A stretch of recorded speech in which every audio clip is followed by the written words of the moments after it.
We tend to think of the Magnificent Seven, all those big tech giants, as gladiators, right? Constantly locked in this epic battle for dominance. But what if that's not the whole story?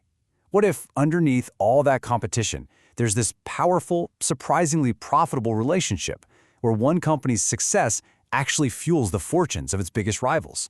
So let me just throw this out there. What if the real key to the iPhone success is Instagram? I know, it sounds kind of crazy, but stick with me. The answer to that question is at the heart of this hidden engine that powers the biggest companies on Earth. All right, so here's the crucial thing to get. Meta's whole empire, we're talking Facebook, Instagram, WhatsApp, it really only does two main things in this whole tech ecosystem. First, it just occupies our time. It captures billions of hours of our attention. But second, and this is the really important part, it uses all that attention to create desire. It literally manufactures the impulse to want stuff. And that impulse, well, that's what makes the whole system go round. So how does this actually work? Well, the first connection is what you could call the landlords. Think about Apple and Google. They don't just sell phones, do they? No, they own the most valuable digital real estate in the world, the operating systems and the app stores that run everything. So if Apple and Google are the landlords of this massive digital mall, then Meta is their perfect anchor tenant. It's that huge popular store that draws everybody in. Meta's apps are the reason the whole platform is indispensable, and along the way they pay a pretty hefty rent to the owners.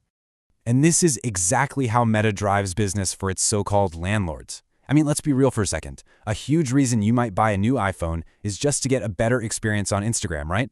To watch reels without any lag, or to take photos that look absolutely amazing on your feed. The more advanced Meta's apps get, the more we feel like we need Apple and Google's latest, greatest hardware. And then, of course, there's the actual rent. Every single time a creator gets a tip, or an ad is bought, or another app gets downloaded through a Meta platform, guess what? Apple and Google take a cut.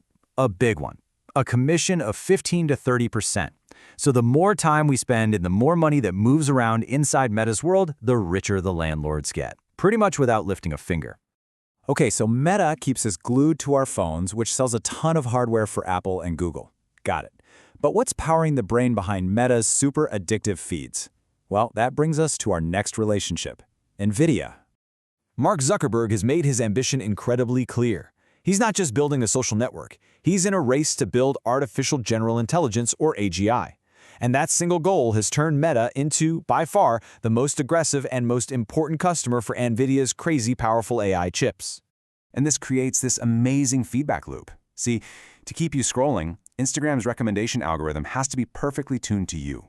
That requires an absolutely unbelievable amount of computing power, which means buying mountains of NVIDIA GPUs. The better the recommendations get, the more chips Meta has to buy to make them even better. It just keeps feeding itself. But here's the real kicker. By developing its own powerful open-source AI model, Llama, Meta is basically throwing gasoline on the fire.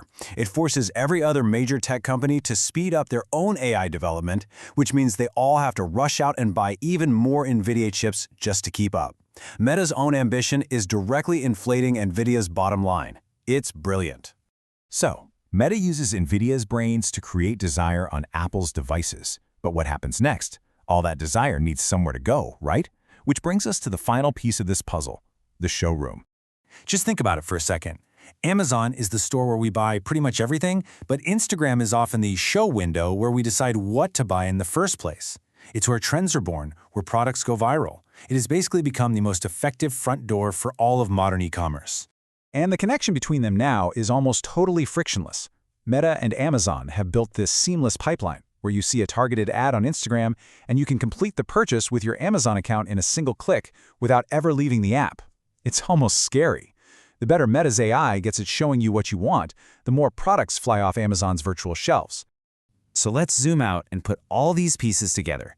This isn't just a bunch of separate deals or partnerships. No, it's a deeply interconnected ecosystem. It's like a perfectly balanced machine designed for one thing: consumption. And here it is, the M7 consumption engine. Meta's job is to manufacture desire.